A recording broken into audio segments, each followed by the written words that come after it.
Hello student, previous lecture में हमने cubic polynomial के दो केसेस देख लिए थे। कौन कौन से? 1 पॉइंट पर इंटरसेक्शन करने वाला, 2 पॉइंट पर मतलब नंबर ऑफ जीरो कितने 2 और नंबर ऑफ जीरो 1 वाले केस देखे थे। अब नंबर ऑफ जीरो 3 वाला केस देखेंगे। तो सपोज किया मैंने एक एग्जांपल कंसीडर किया। सपोज करो एक्स क्यूब माइनस 4x, या ये भी ले सकते हैं एक्स क्यूब माइनस एक्स भी ले सकते हैं, या एक्स क्यूब माइनस 9x भी ले सकते हैं। मतलब कोई एक कंसीडर करके, मतलब तीनों एग्जांपल नंबर ऑफ 3 जीरो के लिए है, ठीक है। कोई भी करके देख सकते हैं। तो मैं ये वाला करके देखता हूं, तो ठीक है। तो इसको हम क्या मान लेंगे y, और ये एक्स क्यूब माइनस 4x। अब देखो इसके सेम पॉइंट ड्रॉ कर लेते हैं x, और ये क्या है x कॉमा y, ठीक है। अब इसको करके देखते हैं। x की वैल्यू 0 पुट करो तो क्या मिलेगा y 0 का क्यूब माइनस 4 इंटू 0, तो फाइनली क्या मिला 0 माइनस 0, 0 मिल गया। तो एक पॉइंट हमें मिल गया 0 कॉमा 0 मिला, ठीक है। फिर 1 पुट करके देखो तो y इक्वल टू 1 का क्यूब माइनस 4 इंटू 1, तो क्या मिला 1 माइनस 4 माइनस 3 मिल गया। तो हमें क्या पॉइंट मिला 1 कॉमा माइनस 3 मिल गया, ठीक है। नेक्स्ट अब क्या लिखें माइनस 1 पुट करके देखते हैं। माइनस 1 तो क्या मिलेगा हमें माइनस 1 का क्यूब 4 माइनस 1, तो हमें क्या मिलेगा देखो माइनस 1 का क्यूब देखेंगे तो माइनस 1 ही मिलेगा। करके देखिए आप, और ये प्लस हो जाएगा, प्लस 4 हो जाएगा, ठीक है। वही होगा, देखो माइनस 1 का क्यूब माइनस 1, और ये माइनस माइनस प्लस 4, तो ये हमें क्या मिल जाएगा आपका 3 मिल जाएगा। तो माइनस 1 कॉमा 3, ठीक है। आई बस समझ में। अब हम पुट करके देखते हैं 2 का क्या मिलता है। तो y इक्वल टू 2 पर देखा 2 का क्यूब माइनस 4 इंटू 2, तो फाइनली में क्या मिला 2 का क्यूब करेंगे तो क्या मिलेगा 8 माइनस 4 माइनस 8, तो हमें क्या मिल गया 8 माइनस 8 0 मिल गया, ठीक है। 0 ही मिलेगा, तो ये क्या आ गया 2 कॉमा 0। अब माइनस 2 पुट करके देखते हैं। माइनस 2 पुट करके तो ये देखो y इक्वल टू माइनस 2 का क्यूब एंड 4 माइनस 2, तो फाइनली में क्या मिल गया माइनस 2 का क्यूब करेंगे तो हमें माइनस 8 मिलेगा, क्योंकि जब भी ऑड पावर होती है और माइनस साइन होता है तो हमें माइनस ही मिलता है। अगर इवन पावर होता है तो प्लस हो जाता है। तो ये क्या होगा माइनस 2 का क्यूब माइनस 8 हो जाएगा, और ये minus minus plus 8 4 into 2 8 plus 8 हो जाएगा। तो फाइनली हमें क्या मिल गया यहाँ पर माइनस 8 प्लस 8 मतलब 0 मिल गया। यहाँ पे क्या है माइनस 2 कॉमा 0 आ रहा है, देखो। तो इतना पॉइंट सफिशिएंट है ग्राफ ड्रॉ करने के लिए। देखो ग्राफ ड्रॉ कर लेते हैं। तो हमने यहाँ पर y एक्सिस बनाया और ये x एक्सिस बना लिया, ठीक है। तो ये क्या है 0 1 2 3 4 5, ठीक है। Minus 1 minus 2 minus 3 minus 4। एक और पॉइंट बना सकते हैं, मतलब y इक्वल टू हम x इक्वल टू 3 लेके चलते हैं। तो क्या हो जाएगा 3 का क्यूब माइनस 4 टाइम 3, तो फाइनली में क्या देगा 3 का क्यूब करेंगे तो कितना आएगा आपका 3 का क्यूब करेंगे तो 27 माइनस 12, तो हमें क्या मिल जाएगा 27 माइनस 12 मतलब 15 मिल जाएगा। तो एक पॉइंट और निकालिए 3 कॉमा 15 करके देखो। y x की वैल्यू अगर हम 3 पुट कर रहे हैं इसमें तो हमें क्या मिल रहा है 15 मिल रहा है। तो एक पॉइंट आ जाएगा 3 कॉमा 15, तो इसको भी कर लिए। तो अब यहाँ पर देखो ड्रॉ करते हैं 0 कॉमा 0 एक पॉइंट आया 0 कॉमा 0, ठीक है। फिर क्या है 1 कॉमा 3 आ रहा है, तो ये पॉइंट 1 2, तो यहाँ पर पॉइंट अच्छे से पुट कर ले 1 2 3 4 5 6 7 8 9 10 11 12 13 14 एंड 15, ठीक है। फिर माइनस 1 माइनस 2 माइनस 3 माइनस 4 ये सब पुट कर लिया। अब पॉइंट पुट करो, ये क्या है 0 कॉमा 0 एक पॉइंट, ठीक है। फिर क्या है 1 कॉमा माइनस 3 1 कॉमा माइनस 3, तो माइनस 3 क्या आएगा हमारा 1 कॉमा माइनस 3, ये वाला पॉइंट आएगा 1 कॉमा माइनस 3, ठीक है। आई बात समझ में, बहुत आसान है। फिर माइनस 1 कॉमा 3 माइनस 1 कॉमा 3 ये आएगा पॉइंट, ये पॉइंट आएगा माइनस 1 कॉमा 3, ठीक है। अब ये जो है माइनस 1 कॉमा 3 सॉरी ये पॉइंट नहीं आएगा, क्यों? क्योंकि देखो माइनस 1 एक्स की वैल्यू नेगेटिव है लेकिन वाई की वैल्यू पॉजिटिव है, तो ये पॉइंट ऊपर चला जाएगा, तो ये पॉइंट यहाँ पर आ जाएगा, ठीक है। माइनस 1 कॉमा 3 ये पॉइंट आएगा, क्यों? क्योंकि यहाँ पर y की वैल्यू क्या है पॉजिटिव है, तो पॉजिटिव लेना पड़ेगा, नेगेटिव थोड़ी लेंगे। अब देखो 2 कॉमा 0 ये वाला पॉइंट आएगा 2 कॉमा 0, -2, -2, तो -2, ये वाला पॉइंट आएगा, -2, ये वाला पॉइंट आएगा। ठीक है, ये मैं डॉटेड बना रहा हूँ, वो हमारा पॉइंट है, इसी को ज्वाइन करना है। फिर एक आएगा 3,15, 3 और दोनों पॉजिटिव है, मतलब फर्स्ट क्वाड्रेंट में रहेगा 3,15, मतलब ये वाला पॉइंट आ जाएगा 3,15। ठीक है, अब सारे पॉइंट को हम ज्वाइन करेंगे। तो देखो ज्वाइन करते हैं, तो ये इधर से आएगा, ये फिर इधर गया, फिर ये इधर। ठीक है, ये बनेगा डायग्राम। तो ये ग्राफ ऐसे बन रहा है। ठीक है, तो अब यहाँ पर चेक करना है कि x को कितनी जगह कट करा, कितनी जगह कट करा, 1 2 3। तो नंबर ऑफ जीरो कितने हो जाएंगे, नंबर ऑफ जीरो 3 हो जाएंगे। ठीक है, तो आई बात समझ में। तो ये ग्राफ आपको समझ में आ गया, इसके नंबर ऑफ जीरो कितने आ रहे हैं, 3 आ रहे हैं। तो अब यहाँ पर देखो, इसको मिटा देते हैं। तो फाइनली हमारे पास क्या आ गया, फाइनली हम देख सकते हैं। तो इसके एग्जांपल भी हमने देख लिया, p ऑफ x मतलब x³ - 4x या x³ - x, x³ - 9x, मतलब तीनों के एक ही टाइप के ग्राफ आएंगे, ऐसे ही ग्राफ आएंगे, बस ये डायमेंशन अलग अलग रहेगा। ठीक है, लेकिन जो सेट बनेगा डायग्राम का ऐसे ही बनने वाला है। तो देखो, तो इसके ग्राफ कैसे आ रहा है, ऐसे आ रहा है। ठीक है, ये ओरिजिन से पास हो रहा है। तो इसके ग्राफ कितने आ रहे हैं, नंबर ऑफ जीरो, किस केस में number of zeros equal to 3 है। ठीक है, आई बात समझ में। तो ये जो तीनों डायग्राम है इसके ऐसे ही बनेंगे। ठीक है, आई बात समझ में। तो अब यहाँ पे देखो स्टूडेंट, तो जब हमने क्वाड्रेटिक पढ़ा था, तो क्वाड्रेटिक में देखा था नंबर ऑफ जीरो भी आ रहा था, मतलब इंटरसेक्शन पॉइंट, उसमें एक ऐसा केस था जिसमें नहीं था, लेकिन इसमें मिनिमम जो जीरो आ रहा वो 1 आ रहा, और मैक्सिमम जीरो कितना आ रहा, 3 आ रहा। तो ये ध्यान रखना चाहिए। तो बट क्वाड्रेटिक में मैक्सिमम कितना था, 2 था, और मिनिमम 0 था। इसमें मैक्सिमम 3 है और मिनिमम 1 है। सॉरी। ठीक है, आज देखो स्टूडेंट को आइडिया लग गया कि इसके ग्राफ कैसे बन रहा है। ठीक है, आइडिया समझ में। अब देखो बाई क्वाड्रेटिक का भी देख लेते हैं, इसको मिटा दे। तो मिनिमम में इसको देखो, तो इसको ऐसे रहने देते हैं। देखो बाई क्वाड्रेटिक की बात कर लेते हैं। बाई क्वाड्रेटिक जो बाई क्वाड्रेटिक पॉलिनोमियल है, सॉरी, वो क्या है, हम क्वाड्रेटिक की हेल्प से ही ड्रॉ कर सकते हैं। देखो जैसे हमने क्वाड्रेटिक का ग्राफ बनाया था, हमने क्या बनाया था, ऐसे बनाया था। ये क्या x² का ग्राफ है। अगर मान लो x² 4 का बनाना है, तो हमें इसी का हेल्प लेना पड़ेगा। देखो कैसे, मतलब इसी का, क्योंकि x⁴ को हम क्या लिख सकते हैं, x² मतलब यही इसी से बना हुआ है।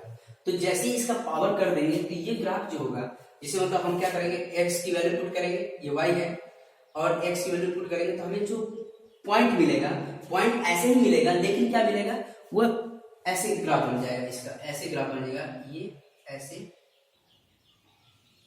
ठीक है, ये x⁴, ये पॉइंट जो होगा 1,1 होगा, और ये पॉइंट जो होगा -1,1 होगा। ठीक है, तो ग्राफ इसका ऐसे बनेगा। अगर मान लो x⁴ का बना दे, x⁴ जो होगा ऐसे बनेगा। सॉरी, थोड़ा सा मतलब ऐसे मैं ज्यादा दिखा रहा हूँ, लेकिन थोड़ा फर्क होगा, x⁴ का ग्राफ होगा। तो मतलब जैसे पावर बढ़ता जाएगा, ये जो ग्राफ होगा अंदर की तरफ बेंड होता जाएगा। ठीक है, मतलब ये y के क्लोज आता जाएगा, ये होता है। बेसिकली क्या है, मैं आपको आइडिया दे रहा हूँ कि कैसे है। बेसिकली ये आपका 11th क्लास का पोर्शन है, 11th क्लास का पोर्शन है। तो 11th क्लास में जब हम फंक्शन पढ़ेंगे तो डिटेल में इसको बात किया जाएगा। ठीक है, अब यहाँ पर देखो, अब रही बात, तो इसकी हेल्प से, इसकी जरूरत नहीं पड़ती है हमें, क्वाड्रेटिक क्यूबिक तक ही जरूरत है, हमें हायर पावर की जरूरत नहीं। हायर पावर की बात करेंगे तो हायर पावर को हम, जिसे क्वाड्रेटिक x की पावर इवन पावर देखना है, तो क्वाड्रेटिक की हेल्प से ही ड्रॉ कर सकते हैं। जैसे इसको ड्रॉ कर लिया, तो इसकी हेल्प से x⁴, x⁴, x⁴, वैसे ड्रॉ किया जा सकता है। ठीक है, आई बात समझ में।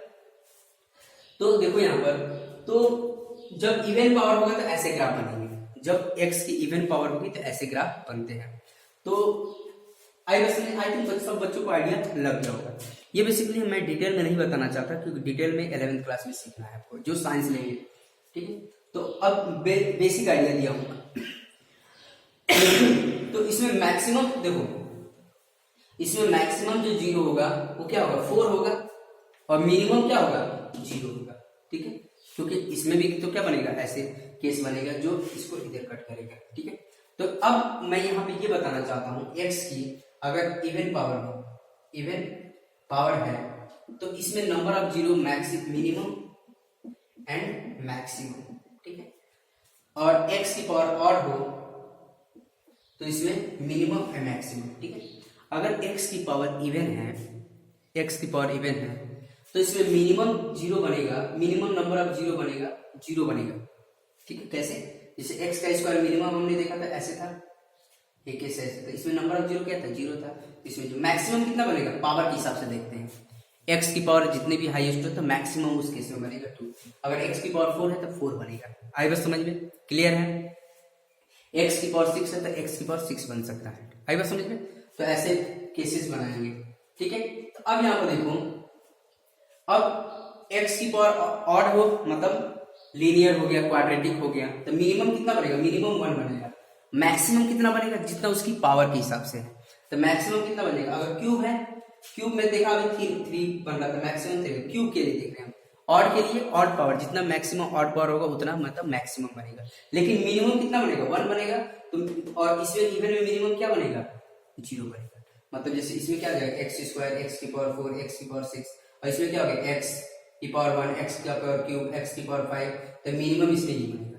और ये 2 मैक्सिमम कितने में बनेगा? क्वाड्रेटिक में बनेगा। और मैक्सिमम कितने में बनेगा? क्यूबिक में बनेगा, 3 बनेगा। बाकी सब पावरों की बात हम हाई लेवल में बात करेंगे। ठीक है, उसमें इतना ज्यादा मैं इसीलिए नहीं बता रहा हूँ बच्चे कंफ्यूज ना हो। ठीक है, तो मतलब जितना है उतना ही बताना जरूरी है। ठीक है, ज्यादा नॉलेज लेंगे फिर 10th में काम नहीं आने वाला है, वो अलग क्लास में काम आने वाला है। तो ठीक है, जितना है हमें उतना ही सीखना है। आई बात समझ में? आई थिंक सब बच्चों को समझ में आ गया। ठीक है, तो यहां तक हो गया। अब हमने देखा था कि जैसे लीनियर का भी ग्राफ देखा था हमने। लीनियर का ग्राफ हमने पहले स्टार्टिंग में बता दिया था कि लीनियर का जो ग्राफ होगा एक्स को कितने जगह कट करेगा? 1 पॉइंट पे ही कट करेगा। जैसे एक ग्राफ ड्रा करके हम खुद देख लेते हैं। जैसे p of x equal to क्या है? x प्लस 4 है, मतलब x प्लस 3 मान लीजिए सपोज लीनियर है ये। ठीक है, तो इसको क्या लिख सकते हैं? y क्या होगा? x plus 3। तो इसका ड्रा करके देख लो, x की वैल्यू पुट किया 0, y क्या देगा? 0 प्लस 3 मतलब 3 देगा। तो मतलब x y ये आ गया 0 3। फिर 1 पुट करके देखो तो y इक्वल टू 1 प्लस 3 मतलब 4 दे दिया, तो 1 4। ठीक है, आई बस -1 पुट करके देख लो तो y इक्वल टू -1 प्लस 3 मतलब 2 दे दिया, तो -1 2। तो इतना पॉइंट हुआ था एक लाइन ड्रॉ करने के लिए। ठीक है, तो ये देखो यहाँ पर 0 1 2 3 -1 -2 -3 1 2 3 4 -1 -2 -3। अब सारे पॉइंट कर लो। 0,3 कहाँ आएगा? 0,3 0,3 यहाँ पर आएगा 0,3। ठीक है, 1,4 कहाँ पर आएगा? 1,4 ये यहाँ पर आएगा 1,4। ठीक है, फिर -1,2 क्या आएगा? -1,2 ये आएगा पॉइंट -1,2। तो देखो ये ग्राफ कैसे आ रहा है, ये बन रहा है ग्राफ। ठीक है, ये पॉइंट आई बात समझ में? ये ग्राफ किसका? x plus 3। तो ये हमने देखा कि मतलब जो लीनियर का ग्राफ है x को केवल एक ही जगह पर कट करेगा, तो मैक्सिमम और मिनिमम दोनों इक्वल ही होगा। जो हमारा लीनियर बन रहा है मैक्सिमम मिनिमम एक ही है ना। ठीक है, तो मैक्सिमम में उतना है, मिनिमम में उतना, उससे ज्यादा होगा ही नहीं आपका, क्योंकि x को एक ही जगह कट करेगा। आई बात समझ में? क्लियर है? अगर मान लो तुम इसका देखना चाहते हो ग्राफ, ठीक है, इसका मैं दूसरा बना देता हूं। जैसे आप बनाना चाहोगे इसका p of x equal to -x plus 4 बना लो, या -x प्लस 5 बना लो। -x कर दिया मैंने, देखो कैसे बनेगा। तो y equal to -x plus 5, इसका ग्राफ बना लेते हैं। तो x 0 पुट किया तो क्या है? -0 प्लस 5, तो क्या आएगा? 5 ही आएगा, मतलब x y तो 0,5। ठीक है, आई बात समझ में? 1 पुट करके देखो तो y इक्वल टू -1 प्लस 5 कितना आ गया? 4। तो ये क्या आ गया? 1,4 आ गया। ठीक है, x की वैल्यू 1 और y की वैल्यू 4 है। ठीक है, अब यहाँ पे देखो दूसरा 2 पुट करके देखो तो y इक्वल टू -2 प्लस 5 कितना आ गया? 3 आ गया, 3 आ गया, और ये 2,3। ठीक है, तो अब ये लाइन ड्रॉ कर लेते हैं। 3 पॉइंट सफिशिएंट है एक लाइन ड्रॉ करने के लिए, क्योंकि लाइन ही आता है। Linear equation in two variable, two variable है तो लाइन ही आएगा हमारा, सिंपल सी बात है। तो अब यहाँ पे देखो ड्रॉ कर लेते हैं। ये क्या आएगा आपका, ये 0 1 2 3 4 -1 -2 -3 -4 1 2 3 4 5, ठीक है। अब पॉइंट पुट कर लेते हैं, -1 -2 पॉइंट पुट कर 0,5 ये आएगा, ठीक है। आएगा समझ में, बहुत आसान है, कुछ है नहीं। 1,4 1,4 तो 1,4 कितना आएगा, ये आएगा 1,4, ठीक है। एंड 2,3 ये आएगा पॉइंट 2,3, ये लाइन ड्रॉ कर लोगे, ठीक है। 2,3 ये सब दिखाएगा, ये लाइन ड्रॉ कर लोगे, ये आ जाएगा आपका। देखो एक ही जगह कट कर रहा है x को, तो नंबर ऑफ जीरो कितने आ जाएंगे हमारे, 1 नंबर ऑफ जीरो। तो कोई भी केस लो लीनियर का, वो x को एक ही जगह पर कट करेगा, ठीक है। आई बात समझ में, आई थिंक सब बच्चों को समझ में आ रहा है, ठीक है। तो देखो यहाँ पर, तो देखो स्टूडेंट, हमने अभी तक पॉलिनोमियल में टाइप्स ऑफ पॉलिनोमियल देख लिया, सारे टाइप्स देख लिया, विथ एग्जांपल देख लिया हमने, ठीक है। डिग्री के इस पे बेस के टर्म पे देख लिए, सारे एग्जांपल भी देख लिए और सारे टाइप्स भी देख लिए, ठीक है। अब उसके बाद हमने नंबर ऑफ जीरोज भी देख लिया सारे, ठीक है। अब आई थिंक सब बच्चों के जो क्वेश्चंस आएंगे वो कर सकते हैं, ठीक है। 1 मार्क में भी आते हैं, तो आप आसानी से कर सकते हैं समझ के, ठीक है। अब यहाँ पर देखो, तो अब हम पढ़ेंगे रिलेशन बिटवीन जीरो एंड आपका, ठीक है, zeros and relation between zero and coefficient of polynomial के बारे में सीखेंगे नेक्स्ट एक्सरसाइज में। तो अब यहाँ पर देखो, मैं ये बताना चाहूंगा कि जैसे कांस्टेंट पॉलिनोमियल देख लिया, लीनियर पॉलिनोमियल के बारे में भी आपने थोड़ा बहुत इंट्रोडक्शन आपने 9th में ले रखा है, ठीक है। अब जो लीनियर पॉलिनोमियल, ठीक है, मतलब linear equation in two variable एक चैप्टर है आपने 10th में, उसको भी पढ़ेंगे। Linear equation in two variable मतलब 2x + 4y + 6, ये भी लीनियर है। तो इस टाइप के इक्वेशन के बारे में हम 10th क्लास में पढ़ेंगे, ठीक है।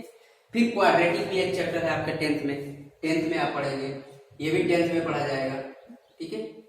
उसमें क्यूबिक का भी कॉन्सेप्ट आ जाता है, एंड इसका भी कुछ क्वेश्चंस कर लेंगे, ठीक है। बाकी डिटेलिंग तो हम 11th क्लास में सीखेंगे, डीप नॉलेज जिसको लेना है वो 11th में, तो ये सारे सबके बारे में हम सीखेंगे।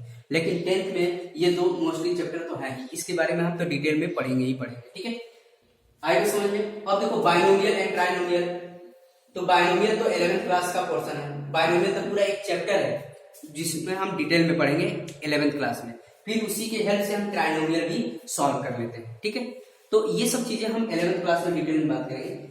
अभी हम 10th में इसके और इसके बारे में बात करेंगे, ठीक है, एक एक चैप्टर से, ठीक है। इसके बाद हम देखेंगे नेक्स्ट, इसके बाद पढ़ने के बाद हम relation between zero and coefficient of quadratic polynomial के बारे में देखेंगे। तो ठीक है, तो स्टूडेंट आज के लिए इतना ही। अब नेक्स्ट लेक्चर में हम नेक्स्ट कॉन्सेप्ट के साथ बात करेंगे, ठीक है स्टूडेंट। Okay, thank you.